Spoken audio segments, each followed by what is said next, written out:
All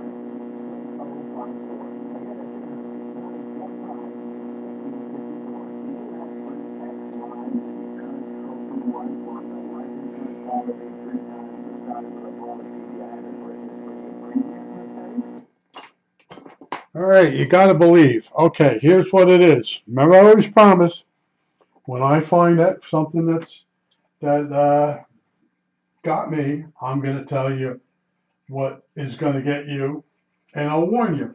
Now, a BC 348, its dynamo puts out, say, 200 volts, 200 to 215.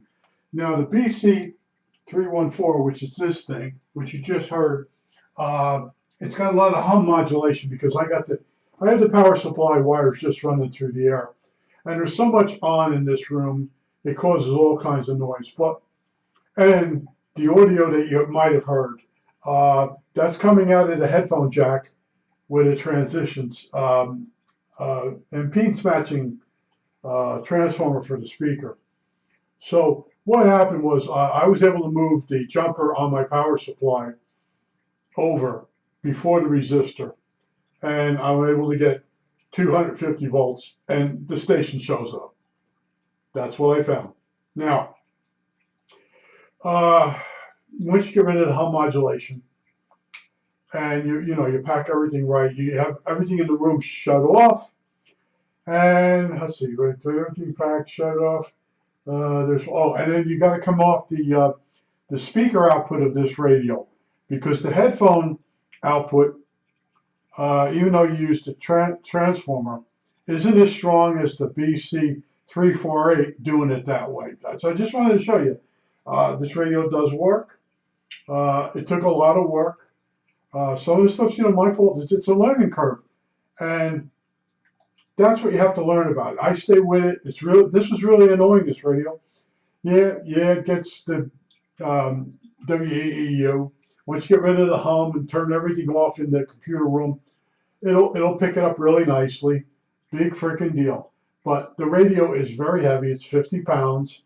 It won't be used for any reason. It's just going to go and sit with the other ones.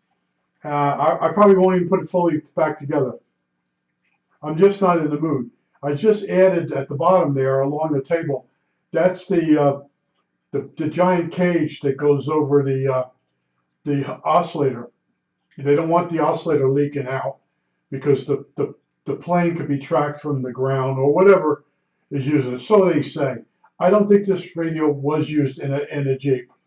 The internet stuff is stupid. First of all, you can't put a big enough antenna on this unit to get those frequencies. Long range requires a really long antenna. If you're really close, yeah, you can pick it up. But this radio is probably meant for something else. See what they're doing is they're saying, well, the dynamotor was 12 volts, so it must go in a vehicle. And the ones with 24 volts, the BC 348s, they have a 24 volt system, 24 volt dynamotor, which gives you 200 volts DC for the tubes, 24 volts for the filaments. That's aircraft.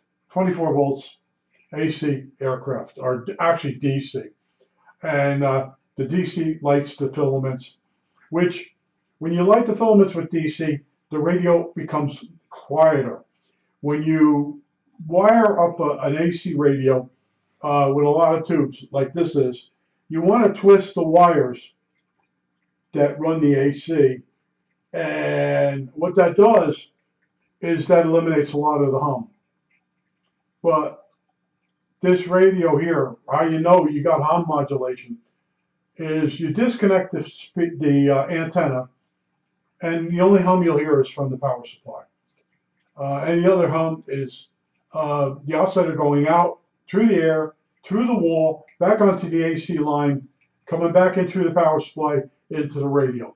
So you have to have capacitors from the AC to ground.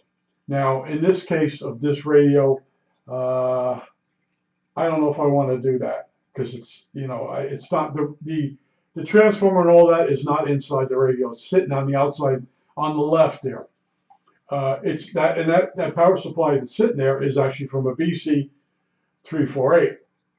I'm using the DC of that, and then off to the left, you'll see a transformer, that black one there. That transformer is supplying the 12 volts to the radio. So we got rid of our sensitivity problem, but this radio is nothing to write home about. It's got about the same sensitivity as a BC 348. I knew the BC 348 is not that great on the Sweet 16 station, which is 16 kilohertz. 16,000? No, 1600 kilohertz. It wasn't that great. But, I buy stuff. I look at the schematic first, and I saw two front end tubes in the RF section, two RF tubes, and the same as the BC 348. But the BC 348 doesn't have an AM broadcast band, so I couldn't make a conclusive decision on how good it could be. See, it always fixes the problem when in this specifications they tell you how many microvolt front end the radio is. And I told you that I showed you that the Collins, it's like 32 volt microvolt front end, which is terrible, absolutely terrible. The lower the microvolt number, the more sensitive the radios. That's how much voltage at the antenna it takes to make so many watts at the speaker. It's actually a number. So the NC57 is a great radio. Overall, just overall easy rebuild. It's light to move it around. It gets all the way up to CB radio. This radio doesn't go that high. This only does the AM broadcast band. The BC348, I think it goes to 18 megacycles. It doesn't do short, a 10 meter ham. It doesn't do CB. And it's all a matter of what you want. Now, one guy mentioned that I want the radio to do too much. No, that's not exactly right. I wanted to know how good it was on AM broadcasts, versus the BC 348, which only gets the top end. And this one, as you go down in frequency, it's not as sensitive. That's the hallmark of a really good AM Dix radio, is you go down in frequency, and like the Radio Shack. Now I'm gonna forget the name of it. It's the 390, DX390. Here I can actually get Long Island, one of the stations from Long Island, with it. Of course, it's running on batteries, less noise. It's got a really large ferret rod. I'm really wearing out. I'm telling you, I'm really wearing out. And what else also happened in the middle of doing all this? I got up early this morning. I looked out the window and noticed my back fence. I said, "Boy, that's some shadow on there, or sun, like some type of light bouncing off a car or something out in front of the house." I look and I'm like, "Wait a minute, the fence blew over." So a section of the fence blew over. I had to go out and saw it up into sections. I saved the pickets. The main post that goes in the ground, the 4 inch by 4 inch by 8 foot, that snapped off. We've had some really bad windstorms here. So I called around. Of course, my insurance agent basically told me I have a $1,000 deductible. So if I call a repair guy and he charges me $1,020, the insurance company might give me $20. It's over $1,000. Then they'll probably say that the fence is too old, and they'll barter down to $20. And I had the guy laughing. I said, I'm paying you $1,000 a year, and I have a $1,000 deductible. It's a joke. I just pay them money. Now, if something major like a fire happens, you need a lawyer, because they're going to say, "Well, your television burnt up, but we're only going to give you $10 for that." And then the structure of the house to rebuild it, prices have gone up, and I did bring my insurance up a little bit for that, but you can't keep up with that. In order to keep up with the cost of rebuilding the house, you would basically pay for a new house every 10 years almost with the insurance, well, anyway, in the 50 years. So in other words, it's like having another mortgage payment. I don't have a mortgage payment, and the fence, I don't have to have a fence. So I took the thing, I'm salvaging the pickets.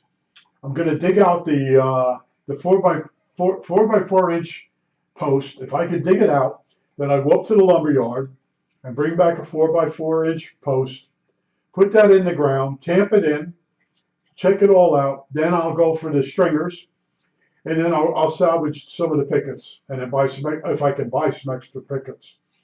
But I can't afford to put a whole new fence up. That fence is only 18 years old, and it's all rotted out. It's a Home Depot. It's actually done by Home Depot. And when I called around to get someone to come out and fix it for me, uh, they want to know, where did I get the fence? I said, well, it's put in by builders.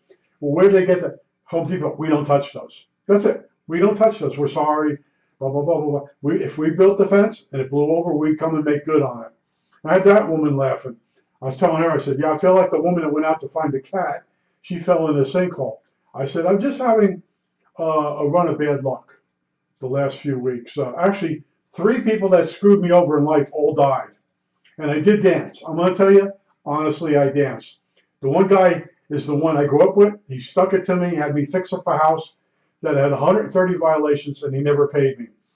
The other guy helped me. I've been a writer since 1993, and he was one of my dealers. He sold the crank organ booklet, and then he just started making copies of it and selling it. Then after a while, he's supposed to notify me to ship one to the person and give me half of my money, but he didn't. And then what happened was he just started taking the money through this library service, and they come after me instead of him. And I begged them, and they did. They helped me track it all down and make good on everything. They kept saying to me, get a lawyer. I said, I can't afford a lawyer. Lawyers, it'd be about $6,000, and I didn't have that many books that I owed, so it cost me more money to fix the problem. So I begged them, and they put me in touch with the not the secretary, the treasurer of the company, the people that do the paperwork. And he called me back, and we worked it out. He gave me all the names of the people that were cheated out of the book, and I printed them up here and I shipped them. But and that guy's dead. He was on lithium. There was other problems with that guy. He was mentally ill. But I wrote 100 people. Would they put my book on their website? See, this is back before I had a website. I do have a website. It's not active anymore. It's still there. It's crankorgan.com. You may see that in some of my online if you search my name. Yeah, I did sell booklets that I designed and built stuff. I did that for 20 years. And I'm wearing out. This radio, look at the way this thing's built. This thing should dance. It doesn't, though. I think that's it. All right, that's it.